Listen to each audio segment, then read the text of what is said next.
नमस्कार, मैं हूं नुपुर और आप देख रहे हैं राजस्थान तक। किसी ने सच ही कहा है कि एक भाई की मौजूदगी सूरज की तरह होती है, जिसके ना होने से अंधेरा छा जाता है। तो चलिए आज आपको राजस्थान की 350 बहनों के एक ऐसे भाई से मिलवाने जा रहे हैं जिन्होंने मसीहा बनकर अब तक 350 बहनों के जीवन से अंधेरा दूर किया है।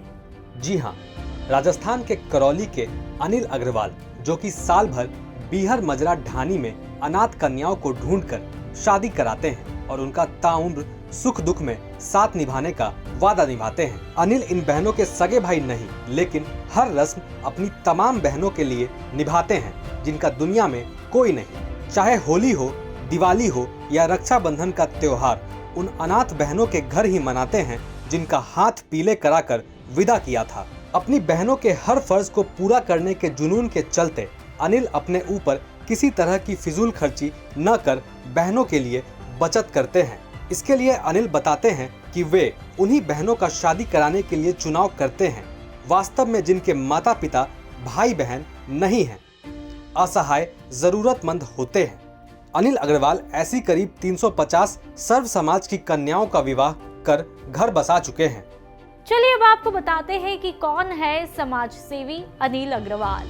अनिल अग्रवाल मूल रूप से धौलपुर के रहने वाले हैं और हीरा कारोबारी हैं, जिन्होंने 15 साल से समाज सेवा का ऐसा बीड़ा उठाया कि अब तक करीब 350 गरीब अनाथ कन्याओं का विवाह करा चुके हैं, जो कि पूरी तरह निःशुल्क रहता है।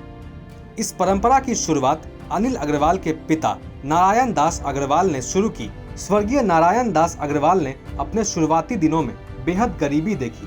तब उन्होंने जाना कि एक जरूरतमंद को अगर मदद मिल जाए तो उसे कितना सुख मिलता है। इस दौरान उनके जीवन में भी किसी ने जरूरत के समय हाथ पकड़ा था।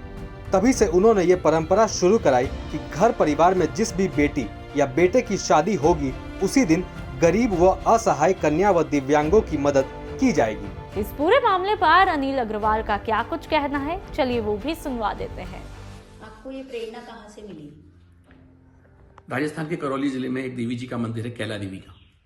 जब मैं वहां पर गया आज से 15 साल पहले, तो मैंने देखा वहां के लोग बहुत तकलीफ भरा जीवन जीते हैं। तभी मैंने मन में दृढ़ संकल्प किया कि यहाँ के लिए हमें कुछ करना चाहिए। वहां पर जब मैंने 15 साल से दिवाली अपने घर पर नहीं मनाई, और हर दीपावली पर मैं अपने मित्र धर्मेंद्र शर्मा के साथ चंबल के बीहड़ों और डाउन के उन क्षेत्रों में जाता हूँ जहाँ पर बच्चे बहुत तकलीफ में जीवन जी रहे हैं, जिन परिवारों में कन्याएं बहुत बड़ी हो चुकी हैं, धन की व्यवस्था नहीं है, आजीविका का कोई साधन नहीं है, रहने की कोई व्यवस्था नहीं है। उन परिवारों का हम चयन करते हैं और उन कन्याओं का चयन करने के बाद उन्हें 3 महीने का समय देते हैं शादी करने के लिए। फिर अपनी सगी बहन की तरह पूरे उपहार के साथ उन कन्याओं का विवाह करते हैं। चयन हम उन कन्याओं का करते हैं जिनके माता पिता नहीं है, जिनके भाई नहीं है, जो अनाथ बच्चियां हैं, जो अपने रिश्तेदारों के यहाँ रह रही हैं। उन बच्चियों का हम चयन करते हैं। उसी बीच में जब हम 20-25 दिन चंबल की डांगों में घूमते हैं, ये बहुत सारे जिले हैं जहां हम जाते हैं, करौली, सवाई माधोपुर, बूंदी, कोटा, राजस्थान के जिले धौलपुर, मूल निवासी हम धौलपुर के ही रहने वाले हैं। फिर आगरा आए, आगरा से आज हम जयपुर में रहते हैं। ऐसे बहुत से गांवों और क्षेत्रों में जाते हैं। ऐसे बहुत से परिवार हमें मिलते हैं जिनका भोजन की व्यवस्था नहीं है, तो ऐसे 400 परिवारों को हमने चयन किया जिनको प्रति माह 50 किलो महीने का गेहूं देते हैं। जब उन क्षेत्रों में घूमते हैं तो हमें आजीविका की बहुत कमी लगती है, तो ऐसे बहुत से परिवारों को आजीविका के लिए हमने आटे की चक्की खुलवाई। छोटी छोटी चाय की दुकानें और गुमटियां होती हैं जिससे वो किसी के ऊपर आश्रित ना रहें, अपना जीवन अपने आप जी सकें। अनिल बताते हैं कि हम ऐसी कन्याओं को ढूंढते हैं जिनके माता पिता भाई ना हो या फिर असहाय जरूरतमंद बेहद गरीब होते हैं। उन्हीं का चयन करके शादी कराते हैं। जैसा जरूरतमंद हो उसको वैसी ही मदद करते हैं। जो लोग शादी समारोह में फिजूल खर्ची करते हैं, उनका संदेश है कि पैसे का दुरुपयोग को रोककर ऐसे काम किए जाए तो जरूरतमंदों को रोजगार दिलाएं। तो चलिए आप हमें बताइएगा कि आपको हमारी ये रिपोर्ट कैसी लगी। आप हमें यदि YouTube चैनल पर देख रहे हैं और आपने अभी तक लाइक और सब्सक्राइब नहीं किया तो जल्दी से लाइक और सब्सक्राइब का बटन दबाइए।